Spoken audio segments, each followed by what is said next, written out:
A farewell to Rutger McGroarty and a hello to Brayden Yager. Welcome to Winnipeg's brand new center prospect.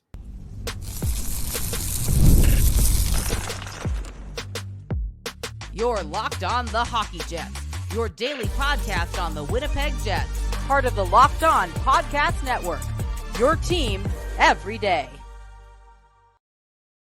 Hey friends, and welcome to tonight's episode of Locked On Winnipeg Jets, part of the Locked On Podcast Network, your team every day. I'm your host, Harrison Lee, an avid Winnipeg Jets fan and an online blogger. You can follow me on Twitter at HLivingLoco and at LO_Winnipeg Jets. Thanks for making Locked On Jets your first listen of the day every day. If you like what you're hearing, be sure to like, follow, and subscribe on all of your favorite podcasting platforms and YouTube. Doing so, of course, is always free of charge and ensures you never miss another episode. Most of all, though, we just love and appreciate your support. Tonight's episode, what else could we possibly be talking about than the Rutger McGroarty and Brayden Yager trade, which kind of came out of nowhere. I'll be honest, if you asked me a team that the Winnipeg Jets were going to trade Rutger McGroarty to, I don't think I ever had Pittsburgh on the list, because when you look at Pittsburgh's depth chart and what they had available in the system, really nothing to speak of that I thought would interest the Jets, barring maybe 1 to 2 prospects or players, and one of them just happens to be Brayden Yager. Now, that is, I think, a very big addition for Winnipeg. We're going to dive into some of the implications of the trade, what this exchange means, and you might be wondering who actually won this deal. We'll chat about that in just a quick moment, but before we go any further, just wanted to let you know that tonight's episode is brought to you by FanDuel. Now through September 22nd, all FanDuel customers can bet $5 and get a 3-week free trial of NFL Sunday Ticket from YouTube and YouTube TV. Visit FanDuel.com/lockedon to get started. Now, the trade is our infamous 1-for-1, Brayden Yager for Rutger McGroarty. And when you think about where both the Pens and the Jets are in their respective timelines, the trade actually makes a good deal of sense. Yager's maybe 1 to 2 seasons away, if we're being honest. From what I've heard, his development timeline is slightly longer than McGroarty's is, and for the Pens, Rutger immediately becomes a potential top 9 winger option. For a Pens team that, quite frankly, is getting on the older side and needs an injection of young talent. Now, Yager, when he was drafted, was immediately hailed as Pittsburgh's best new prospect. And he, by virtue of them not really having many other top prospects, really did fit that billing. Actually a good prospect, though. He might be one of those guys who tops out as like a really good middle six center. But Yager's defining traits are, of course, a ridiculous release, pretty good offensive instincts, and a surprisingly versatile two-way game down the middle. There are some folks who think he has more top 6 upside. I would say let's perhaps slow down on overhyping him. I know that some NHL E-models have suggested he is maybe more of a first-line player. Wouldn't go that far yet. I think Yager has a fair bit of work to do before we really start talking about him in like an elite scoring role. But I think for where the Jets are in their pipeline and their development track, with a lot of the youth starting to come into their own recently, Yager's a really intriguing ad. He's a good skater. He's got some really sharp offensive instincts with good passing and vision. From the footage I've looked at, he's got a good sense of timing, and he has a nice way to separate himself from his defensive markings. And with that release of his, where you start to see him lean and really just absolutely wrist a puck like it's an absolute cannon shot, I would be relatively intrigued to see how it all translates at the NHL level.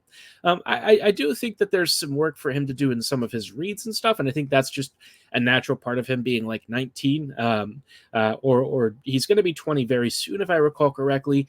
The one thing with him that is slightly unfortunate, if he's not already 20, I think he is just about to, he might actually be 20 now, but because of his birth date, he's actually partially not eligible to report to the Moose yet. There's some debate about whether or not his eligibility if you were to apply for maybe an exception on the 4 full CHL seasons might apply. He's been with Moose Jaw and stuff for a bit.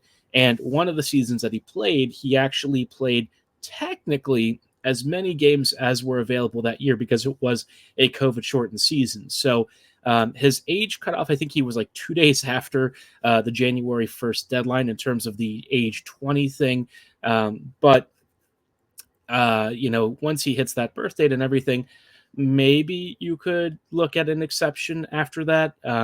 But I think it's a little strange. There's some question about whether the Jets might try for that. I honestly think he just goes back to Moose Jaw. I really feel like that would make the most sense.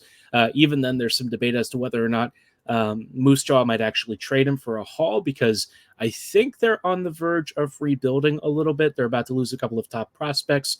But, I mean, there's lots of interesting circumstances about where he might be playing next season. But I would say Junior is probably the most likely candidate. And that's fine. I think if he spends another year down in Junior, that's totally cool. He is, a really intriguing 19-year-old prospect. I think that there's a lot to his game that suggests he does have some really nice upside. But like I said, I think we're not going to talk about top 6 upside just yet. I think if he does end up in the top 6, it's probably more in a second line role. And that's where you start to think about him perhaps being your 2C solution. But in terms of like the return, if you were looking at some of the offers the Jets had, I don't really think that there were many better trades that the Jets were going to make for McGroarty's rights, especially with Rutger kind of putting Winnipeg with its back against the wall. I think that this was a smart ad. I think they probably nailed it about as much as you could possibly do given the circumstances. And what's really funny is that both Rutger and Brayden were actually drafted 14th overall in different draft seasons. So it's a 1-for-1 in a lot of different areas. Now, the question is, who technically won the deal? And I think if you're Pittsburgh, you might believe you have the slight edge here. McGroarty does technically have a somewhat higher ceiling. I think McGroarty is a super high IQ player, and there's a lot about his game that could translate to being a 20 to 25 goal scorer at the NHL level. But I think the biggest thing with him is that his skating stride is still not that great.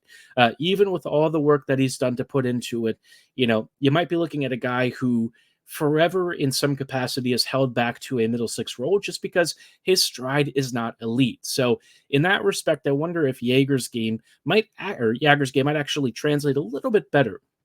We'll have to see about that, though. Yager does have a crazy fun release, and it seems like he's been racking up the points like crazy with Moose Jaw.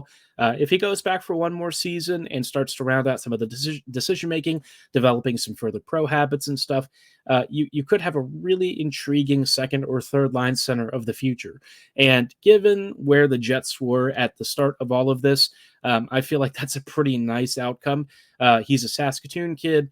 He's familiar with the Canadian territories. And so, in a lot of ways, moving out your player who was sort of an unhappy American prospect, and you're bringing in, a kid who might be more willing to stick around with Winnipeg long-term, I think is probably not the worst outcome. Now, on the McGroarty thing, some interesting stuff came out from Shovel Day Off when they were, I think, doing some evaluations and stuff.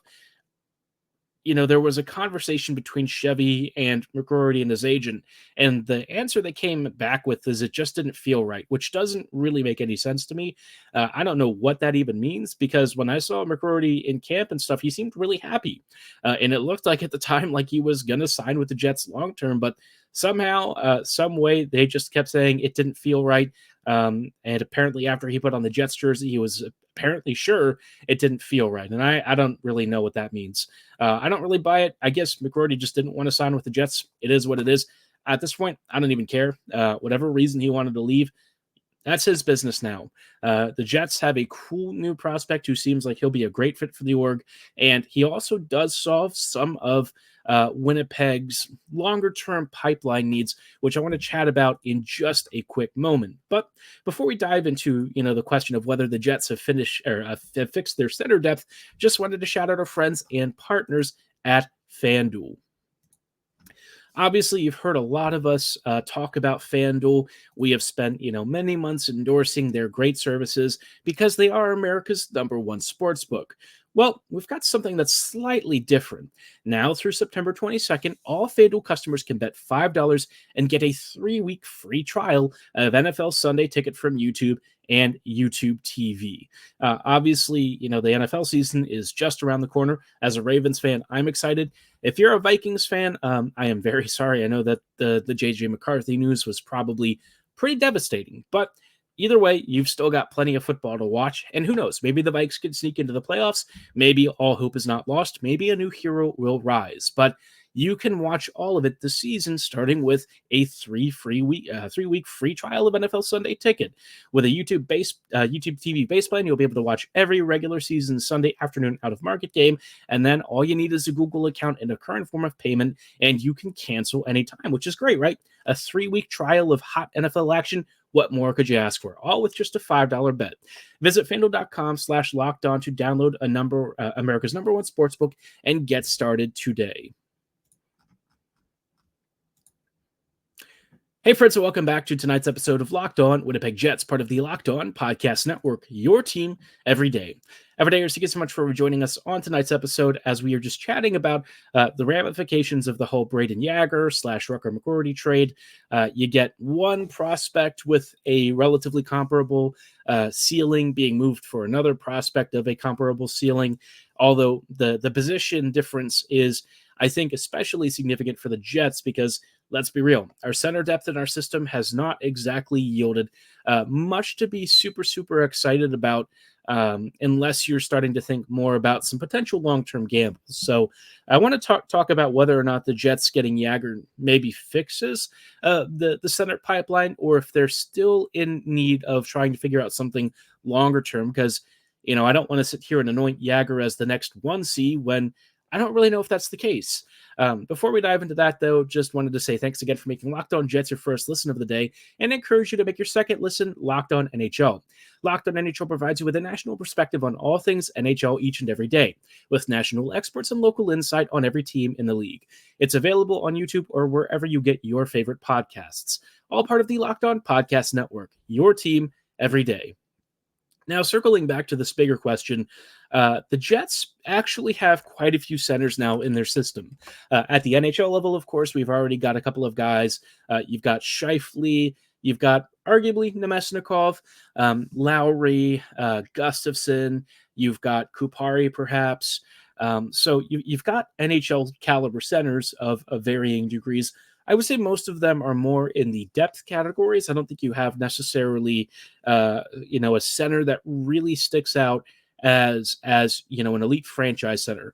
Scheifele has had seasons where he looked like that, but it's been a while since we've really seen him hit those heights. Not to say that it can't happen again. I just think we're not probably gonna see something like that in the near future. In terms of other guys who could potentially play center in Winnipeg's system, Perfetti could be one. I don't know that he's necessarily going to take that 2C role this year. I think Nemesnikov is most likely the one who has the inside track there, and Arniel has said as much.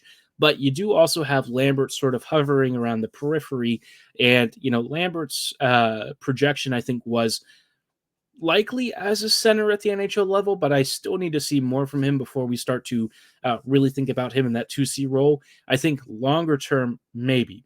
But I'm not putting all my eggs in that basket. I still think that there's a chance he ends up as a winger at this level. But, I also don't want to write it off and say that it's not happening, because I don't think that that's true. Moving more into the system, you start to look at guys like Zilkin. You've also got Walton and Julian. So, obviously, a lot of these guys, I would say, again, filter more into the middle six to bottom six roles. Walton and Julian have some intriguing upside and are among Winnipeg's faster risers, I would say, in the system. The thing with both of them is that, because they're so physically developed and stuff, maybe some of the domination at the junior levels is a little more pronounced than it might be at the pro levels. But I think from what I've seen of them and what their development trajectory looks like, both are kind of like improved versions of Lowry. And if those guys get anywhere near Lowry's level of impact at the NHL level, you're just laughing to the bank, right? Because they were extremely low round picks, long shots to make the league. And so, you really can't hate either of those guys turning into some form of a Lowry, hopefully maybe with a little bit more finishing talent. I love Adam, and he's a great player to watch, but, the lack of high-end finishing has kind of been a slight frustration. But in terms of, looking beyond this and into the system, right, you start to realize that in terms of like high-end centers, we don't really have many options. There's Fabian Wagner, and then maybe Chaz Lucius if Lucius ever stays healthy. But beyond that, I don't really know that there's too many guys that have significant high-end offensive upside. I think of the prospects I just talked about, Lambert and Lucius might be two of the guys who could conceivably become top sixers at some point. Lucius, though, is a really, really, really long shot because he's just not had that much of a normal trajectory and development cycle thanks to all the injuries. And now he's 21. He hasn't had a full season in years. And so I just don't really know what to make of him yet. But I'm also not going to write him off. We had the same thing with Velarde several years ago. And look at him now on the top line for Winnipeg. And he's been pretty darn good when he's been healthy. So I think Yager likely fits in more in what's here, maybe here. Gosh, I mean, it's tough, right? Because like his scoring rates, generally speaking, are good. I think his tools are really strong as a foundation to build on. I'm not quite there about him being like a Lambert yet. I think Brad may have a slight advantage right now. Lambert also was playing, pro hockey before Yager was, and Yager, he doesn't maybe have some of like the franchise level tools that Lambert was blessed with. Like Brad's skating, he moves like the wind. And I think, when you look at his draft pedigree history, at one point he was anointed as like a lottery pick. So Yager never really quite had that level of talent necessarily. But again, as like a high first round pick, I would still say that he looks really intriguing. He might fit into like the Lucius tier of prospect. So if he stays healthy, he should be an impact NHLer. I think it's hard to say that he necessarily solves Winnipeg's problem down the middle, but I do think he has filled a very big gap. He gives the Jets some considerable upside in the center position. Again, I think I'm not quite sold on it being top six yet, but I don't want to rule that out either. And if there's a way to get Yager to the AHL sooner rather than later, I don't think I would hate that decision. He's got, a relatively pro-ish build. I think he's not 100% like at his like peak level of physical maturation, but I don't think it would be too long before we could start to hit those levels. And if he kind of gets comfortable at the pros sooner, I think you could see him perhaps be a really intriguing player. There might be something really fun there, but again, I think it's going to be a likely another junior season for Yager, but we will see him in camp this year, and maybe that would be the determining factor as to whether or not the Jets really try and find a way to get him to the AHL sooner. Again, I think it's a little murky on whether he could even be an exception to begin with, but if there's a way to make it happen, I certainly wouldn't hate that. And I think Manitoba would also, or like the Moose would also appreciate it. Cause like you look at their depth chart, and without Lambert and Triberkov, man, it's looking a little grim this season. So, Yager, I think is a really fun player. I'm excited. Am I going to suggest that he is the franchise savior down the middle? Probably not. I think that's asking a little more than is really fair right now, but I don't think I'm necessarily looking away from it either. I still think that there's plenty for him to grow, and I think if he starts to hit some new levels in his development trajectory and maybe even makes the jump to pros sooner than later, I'm willing to keep an open mind, right? I think in a lot of ways he and Rutger both have some intriguingly similar profiles in terms of where they sort of top off at, but maybe Yager can translate that to a more effective, higher impact two-way game that makes him a more valuable commodity for the Jets. I think he could be a really big player for Winnipeg. Winnipeg, long term, they're going to see Scheifele age out here over the next couple of seasons. And as he slows down, you need guys like Lambert and maybe Yager to really step up and start to seize control of that higher end center level of play. So maybe, one of these guys is going to be it. But we're just going to have to be patient and see how the kids really develop. I mean, there's still a long ways to go. This year is going to be a year for growth. I think I've talked about it before. I'm not expecting this year to be particularly awesome for the Jets, and that's fine. I think a lot of people need to maybe recalibrate their expectations. I know a lot of you are like, if the Jets don't make the playoffs, everything sucks. But listen, right? With Scheifele and Hellebuck both locked up, you have a little more flexibility. And I think this is one of those seasons where it's more important that the Jets get the process right and demonstrate that they are committed to the youth than it is for them to win loads and loads of games and make the playoffs and go on a deep run. If all of that happens, phenomenal. But that is not the most important thing, I think, for this upcoming season. Keep an open mind. Be willing to, have the Jets struggle a little bit, because it's more about setting this team up for success as the core turns over in the future.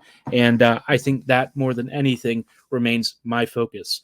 But of course, with the Jets having accomplished all of these trades and stuff, I guess there's a question about whether or not Winnipeg is actually really good at getting itself out of really sticky situations. And they've got one more that they kind of need to figure out with Nikolai Ehlers. Are the Jets maybe one of the best teams at Houdiniing themselves out of really bad trade situations? Let's talk about that in just a little bit. Before we go to that fun part, though, and talk about Winnipeg's ability to evade its own mistakes or perhaps lack of planning, just wanted to shout out our friends and partners at Indeed. We're all driven by the search for better, but when it comes to hiring, the best way to search for a candidate isn't to search at all. Don't search, match with Indeed. For anyone who has ever looked at a championship caliber team, you know that finding the right mixture of talent, skill, and will is one of the most important things. And the same can be said for your business team. But unlike, searching for players for a championship team, hiring talent out there is a pretty complicated process. You have to recruit from loads of candidates, go through tons of interviews, and it's a lot of work, right? You need somebody to help you speed up the process and match you with top candidates as fast as possible, because you might be on a tighter timeline than some of these championship caliber teams. Indeed totally gets it. They want to help you ditch the busy work and help you schedule, screen, and message so you can connect with candidates faster. And you don't just hire faster with Indeed. 93% of employers agree that Indeed delivers the highest quality candidates matched compared to other job sites. And as somebody who's actually used Indeed myself when I was looking for work, can confirm that their resume building system, their candidate qualifications, their work experience modules and stuff, all of this helps to build a really complete profile that then actually matches you with work that not only aligns with your experience, but also aligns with your salary expectations. So it works out for everyone. And that's why over 3.5 million businesses worldwide already use Indeed to find great talent. You should join them because our listeners of the show get a $75 sponsored job credit to get their jobs more visibility at Indeed.com/lockedon. Just go to Indeed.com/lockedon right now and support our show by saying you heard about Indeed on Locked On Winnipeg Jets. That's Indeed.com/lockedon. Terms and conditions apply. Need to hire? You need Indeed. Hey, friends, and welcome back to this episode of Locked On Winnipeg Jets, part of the Locked On Podcast Network, your team every day. Everydayers, thank you so much for rejoining us on tonight's episode as we are just wrapping up with some funny thoughts on a particular skill that the Jets have acquired over the past couple of years. It seems like Winnipeg has found a way to get itself out of really sticky situations and generally come out on the better end of really rough trade situations when, the Jets have to move a player who's either disgruntled, expiring, or something of that nature, right? We've gone through some bad ones. There was the Evander Kane trade, which was very dramatic and very silly, to be honest. It was tracksuit gate back then. Oh my gosh. I laugh thinking about it now, man. The whole Evander Kane saga was honestly, in hindsight, really funny. But then you've had more annoying ones like oh gosh, you had Pierre-Luc Dubois, you had the Jacob Trouba saga, and now we've had the Rutger McGroarty thing. Now, I'm going to say something about all of this. It's not great that it tends to be a trend that the Jets have had to jettison a lot of players, but I mean, think about it. It's not that surprising. Winnipeg is kind of in a slightly harder market to keep talent at times. But I think recently we've started to see that shift. Hellebuck and guys like that really extending long term, and Niederreiter signing an extension, DeMello signing long term. I think that there's a shift coming with this team, and I think it's for the better. But in the meantime, we still may see some prospects and players who are like, I don't want to play in Winnipeg. And, I don't necessarily blame them. They didn't really get a choice to play here. They got drafted or something. Dubois, I mean, he just is fussy, right? So that's whatever. But McGroarty, I mean, it is what it is. It's unfortunate that it came to that. But I think what I've always been impressed with is that the Jets have somehow managed to turn many of these situations into positive outcomes. I don't even quite remember what the full Evander Cade return was. I know we got Myers and Stafford and part of that package. I don't even remember. It's been a long time, but the Jets generally did well from what I recall back then. And then the Trouba trade was probably one of the ones where the return was kind of a little more modest. But I think one of those picks out of that deal became Hanola, if I recall correctly, or something like that. One of the trades with the Rangers ended up being like the Hanola pick, but. Overall, I think the biggest and best trade, of course, is always going to be the Dubois deal. That return was phenomenal. You got Velarde, Iafallo, Kupari, and then a second rounder. So, I mean, you think about deals that benefited the Jets, and then you see where Dubois is now, and it's like, yeah, I'm thinking Winnipeg did pretty well here. And Yager for McGroarty, I think, is just another really solid return. I think you basically made a like-for-like deal, but you get somebody who wears 29 and has a crazy release. Kind of reminds you of a certain Patrick Laine, doesn't it? He's not Laine, I'm going to tell you right now. He's not that kind of player, but might actually be a little more well-rounded. So Winnipeg, I think, really does have an innate ability to make the best of really bad situations, and they've done it again. I think it'd be nice if they don't have to keep doing this, but it's nice to know that when the Jets are in situations like this, they do have the ability to actually still make pretty decent trades.